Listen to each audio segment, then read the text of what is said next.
Melamar Joy 3. Pasko tak henti-hentinya menatap Joy yang tampak sangat cantik dalam balutan gaun brokat berwarna biru tua dengan leher baju berbentuk U, ditambah dengan make up natural dengan sentuhan warna yang ringan di wajahnya, serta lipstik berwarna peach yang menyempurnakan penampilannya.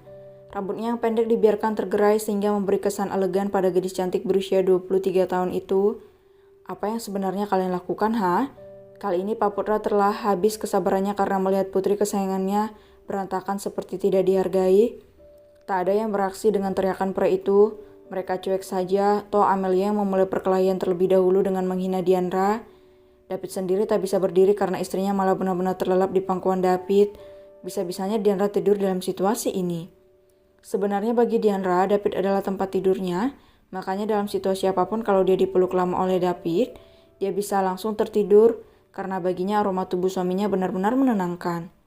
Kau sangat cantik, seru Ordnal yang membuat Pasko memicingkan matanya pada Niel. Hei cemburu nih, ha? Ledek Ordnal. Sudah bercandanya, sekarang kita lanjut ke sesi berikutnya, ucap Joel. Tapi Kak Diandra kenapa? Tanya Joel sedikit khawatir, dia bahkan sampai menghampiri David dan Diandra. Dia tidur kelelahan sepertinya, ucap David yang dibalas anggukan kepala oleh Joy. Tidurkan saja di kamar, Kak. Kakak capek, Kak Dian juga bisa pegal nanti, usul Joy. Gak perlu deh, Dian malah gak akan bisa tidur kalau aku tinggal. Biar dia begini dulu, kasihan dia ngurusin kami semua sejak semalam, ucap David. Baiklah, balas Joy.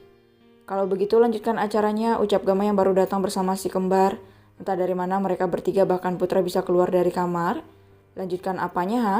Putriku berantakan begini, kalian tidak bisa melakukan ini? Teriak Pak Putra dengan wajah marah. Dia yang memulai Putra, putrimu yang memulai perkelahian, bahkan aku dibawa-bawa, ketus Luna dengan wajah kesal. Mendengar istrinya disangkut pautkan membuat Gama maju ke depan dan menghampiri Luna. Kenapa sayang? Tanya Gama. Dia mengesalkan, ketus Luna, wajahnya ditekuk, dia benar-benar tidak menyukai Amel.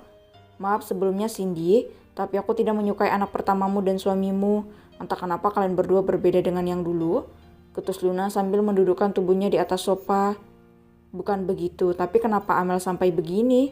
Tentu ada alasannya kan? Amel ini gadis baik-baik, ucap Putra yang masih membela putrinya. Bukan seperti dia yang hamil di luar nikah dan membuat aib di keluarga ini, ucap Pak Putra sambil menatap tajam pada Joy. Melihat hal itu, Pasko merangkul dan menggenggam tangan kekasihnya. Cih, gadis baik apanya? Gumam Kristan dan Kristo, mereka menatap datar pada pria itu dan juga Amel. Apa yang Anda bicarakan, Om? Dia gadis baik-baik. Dan aku mengenalnya sejak lama, ucap Pasko dengan tegas. Dia tidak seperti anak kesayanganmu itu, jangan-jangan dia yang hamil di luar nikah, ucap Pasko dengan nada dingin. Mendengar hal itu seketika ruangan hening, bahkan Amelia tampak ketakutan saat Pasko mengatakan hal itu. Papa, mereka jahat sama Amel. Joy, ini semua karena Joy menghasut mereka, ini semua karena Joy. Teriak wanita itu sambil menangis dan menyalahkan Joy. Jaga bicaramu wanita aneh, umpat Pasko. Apa yang? Belum selesai Pak, Putra berbicara. Pasko memotong perkataannya. Joy kekasihku tidak hamil di luar nikah, dia masih gadis baik-baik yang sama yang kukenal bertahun-tahun lalu. Joy mengatakan itu hanya agar kami tidak dipisahkan oleh Anda Tuan Putra yang terhormat, yang selalu memaksakan kehendak Anda pada wanitaku, ucap Pasko dengan tegas. Joy hanya butuh sedikit saja perhatian dari Anda, tetapi apa yang Anda lakukan? Memukulnya padahal belum jelas apa yang dia katakan benar atau tidak. Saat dia menghasilkan uang, saat itulah Anda menganggapnya sebagai anak. Cih, hubungan macam apa itu? Pasko benar-benar marah. Dia sudah mendengar semua cerita Joy, bahkan Pasko sambil menghubungi Mama Joy secara diam-diam untuk menanyakan bagaimana kehidupan yang Joy lalui selama ini. Anda pikir Joy itu alat Anda untuk mengeruk uang? Dia ini masih yang perlu diberi kasih sayang. Dia ini seorang perempuan yang kehilangan kasih sayang orang tuanya. Tapi aku bangga dengan Joy karena dia tumbuh bersama sahabatku David. Dia tidak terjerat dalam dunia kotor. Iya kan Amelia? Apa kau tahu sesuatu tentang dunia kotor? Ucapnya seraya menatap Amel. Wanita itu tampak diam. Mereka menyudutkan Amel. Hiks. Dia kembali menampilkan air mata buayanya untuk mendapatkan perhatian dari papanya. Sialan kalian semua. Beraninya kalian melakukan ini pada putriku? Teriak Pak Putra. Aku tidak akan pernah setuju dengan pernikahan ini dan kau Joy, kau bukan putriku lagi. Cukup sampai di sini, gunung darah ini, teriak Pak Putra. Dek, Papa, Pekik Cindy yang tak tahan lagi dengan kelakuan suaminya. Sudah jelas Amal yang salah, bahkan mereka bisa dengar dengan jelas perkataan wanita itu. Papa benar-benar keterlaluan. Ini semua terjadi karena kau selalu memanjakan Amel. Kau memanjakan dia dengan menyiksa putrimu yang lain. Apa belum cukup Papa mengatai Joy sebagai perempuan jalang, ha? Cindy menangis terseduh-seduh. Ini benar-benar sesuatu yang ada di luar dugaannya.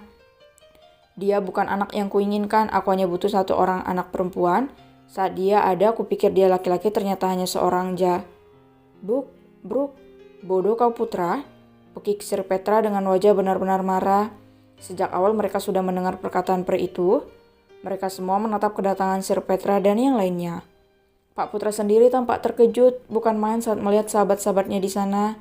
Dia tak menyangka Sir Justin dan Sir Petra akan datang ke rumahnya di waktu seperti ini. Petra, apa yang kau lakukan? Jangan ikut campur, ucap Pak Putra yang belum tahu apa-apa. Bahkan Pasco dan Joy sampai terkejut saat melihat mereka saling mengenal. Papa kenal dengan dia? Tanya Outnell. Papa? Pak Putra, Amelia dan Cindy terbelalak. Kenal, dia si anak bawang yang dulu sering Papa ceritakan, ucap Sir Petra. What? Outnell terbelalak, bahkan Pasco juga ikut terkejut saat mendengar nama si anak bawang, orang yang sering diceritakan papanya di masa lalu. Jadi kau akan mengingkari perjanjian kita, Putra? Cak, aku kecewa padamu, kau benar-benar bukan Putra yang dulu, ucap Sir Justin dengan nada kesal.